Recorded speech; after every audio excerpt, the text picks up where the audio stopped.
4 বছর পর পর এই বিশ্বব্যাপী উৎসবে আমরা ভারতীয়রা বিভিন্ন দলকে সাপোর্ট করি। আর্জেন্টিনা, পর্তুগাল, ফ্রান্স, জার্মানি এই সমস্ত দেশকে সাপোর্ট করি। কিন্তু আমাদের মনের মধ্যে একটা ইচ্ছে থেকেই যায় যে কবে আমরা বিশ্বকাপে ভারতের হয়ে গলা ফাটানোর সুযোগ পাব। কিন্তু এটা কি জানেন যে 1950 সালে ফুটবল বিশ্বকাপে ভারত খেলার সুযোগ পেয়েছিল, কিন্তু সেই সুযোগ আমরা ভারতীয়রা নিজেরাই ছেড়ে দিয়েছিলাম। কিন্তু একটা মিথ আছে যেটা আপনারা হয়তো অনেকেই শুনে থাকবেন।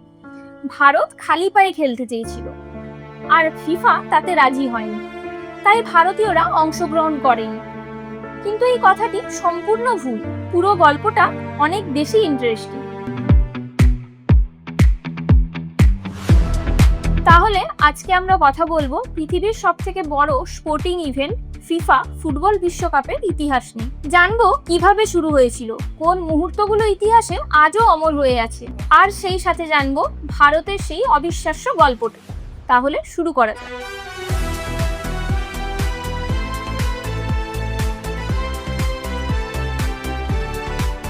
ব্যাপারটা শুরু হয়েছিল একজন মানুষের স্বপ্ন নিয়ে, যার নাম জুলস রিমে।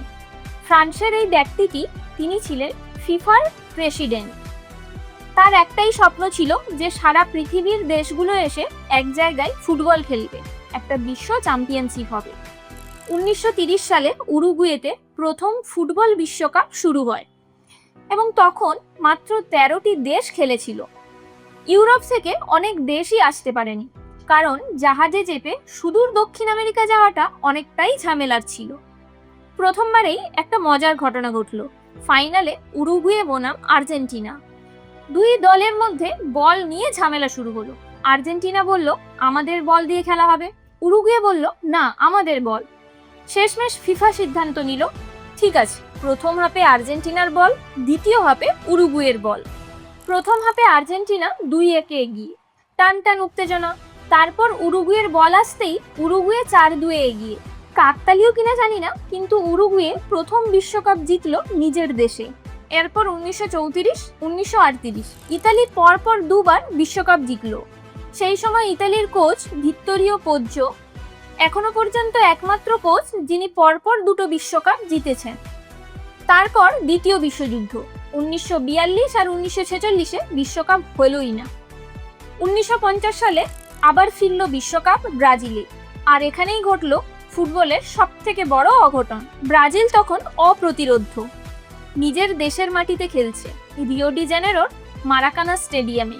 2 লক্ষ দর্শক, হ্যাঁ 2 লক্ষ, যেটা এখনো পর্যন্ত রেকর্ড। আর ব্রাজিল হেরে গেল উরুগুয়ের কাছে 2-1 গোলে। সেই হারকে এখনো পর্যন্ত ব্রাজিলে মারাকানাজো বলে, অর্থাৎ মারাকানার বিপর্যয়। সেই সময় ব্রাজিলের মানুষ রাস্তায় রাস্তায় কান্নাকাটি করছিল। আর ফুটবল নিয়ে মানুষ কি ধরনের পাগল হতে পারে সেটা আবার দেখা গেছিল।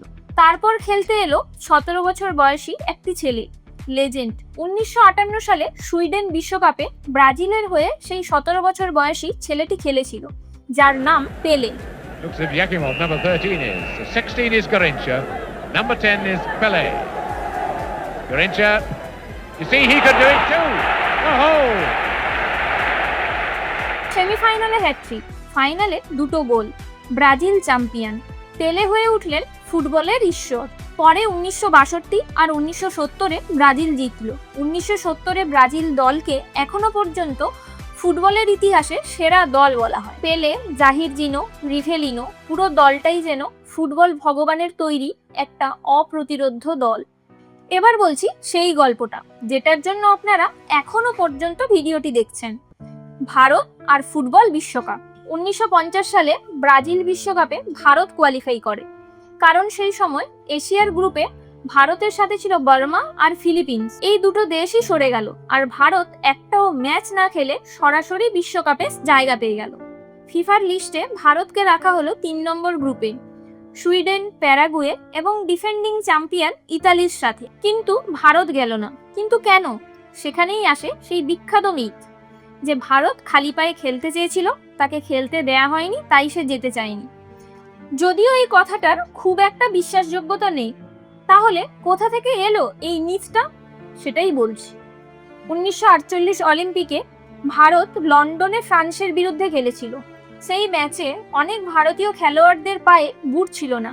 তারপর 2-1 গোলে হারলেও মাঠ থেকে বেরিয়ে এসে ভারতীয় দলের ক্যাপ্টেন তালিমের নাও বললেন যে আমরা ফুটবল খেলি আর তোমরা বুটবল।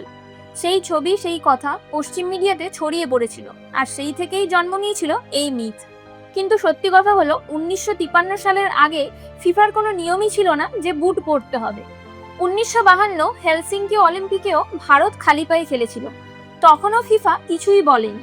তাহলে সত্যিকারের কারণ কি ছিল? বেশ কয়েকটি কারণ ছিল। প্রথমত, টাকার সমস্যা। ব্রাজিল যেতে প্রচুর টাকা খরচ হতো, তবে সেই সমস্যার সমাধানও হয়েছিল। বাংলার আইএফএ 25,000 টাকা দিতে রাজি হয়েছিল। মাইশোর, মহারাষ্ট্র আরও দিতে রাজি হয়েছিল। ফিফাও সাহায্য করার প্রস্তাব জানিয়েছিলেন, কিন্তু তাও ফাইলের চক্করে আটকে যায় সিদ্ধান্ত। দ্বিতীয়ত, এআইএফএফ বা অল ইন্ডিয়া ফুটবল ফেডারেশন, যাদের অগোছলা সিদ্ধান্ত। তারা মাসের পর মাস ধরে ঠিকমতো সিদ্ধান্ত নিতে পারল না। আর সব থেকে বড় কারণ, সেই সময় ভারতে ফুটবল বিশ্বকাপের থেকে অলিম্পিককে সব থেকে বড় করে দেখা হতো। এআইএফএফ ভাবছিল, এত কষ্ট করে ব্রাজিল যাব, তারপর যদি 20-0 গোলে হারি তাহলে মানসম্মান কিছুই থাকবে না। তাই বিশ্বকাপ শুরুর মাত্র 10 দিন আগে এআইএফএফ একটি চিঠি পাঠালো যে আমাদের দেরিতে জানানো হয়েছে, তাই আমরা প্র্যাকটিসের সুযোগ পাইনি, তাই আমরা যাব না। ভারতের বিশ্বকাপের অধ্যায় শেষ হয়ে গেল শুরু হওয়ার আগেই। বাইচুং ভুটিয়া পরে জানিয়েছিল যে এটা ভারতীয় ফুটবলের সব থেকে বড় ভুল সিদ্ধান্ত ছিল। আজ ভারতের জনসংখ্যা 140 কোটি, ফিফার র্যাঙ্কিং 139। 2026-এর বিশ্বকাপ ফুটবলে ভারত নেই। ভাবো একবার, 1950 সালে যদি গিয়ে খেলতাম, তাহলে আজ ক্রিকেটের মতো ফুটবলও আমাদের জাতীয় আবেগ হতো। ফুটবল বিশ্বকাপ শুধু একটা টুর্নামেন্ট না, এটা আসলে মানুষের স্বপ্ন, লড়াই এবং আবেগের 96 বছরের গল্প। আর আমাদের ভারতের গল্পটা, সেটা এখনো শেষ হয়নি। একদিন আমাদেরও স্বপ্ন পূরণ হবে, বিশ্বকাপ খেলার, বিশ্বকাপ জেতার। আপনিও কমেন্ট করুন কত সালে ভারত বিশ্বকাপ খেলবে। ভিডিওটা ভালো লাগলে চ্যানেলটিকে সাবস্ক্রাইব করুন, বন্ধুদের সাথে অবশ্যই শেয়ার করুন।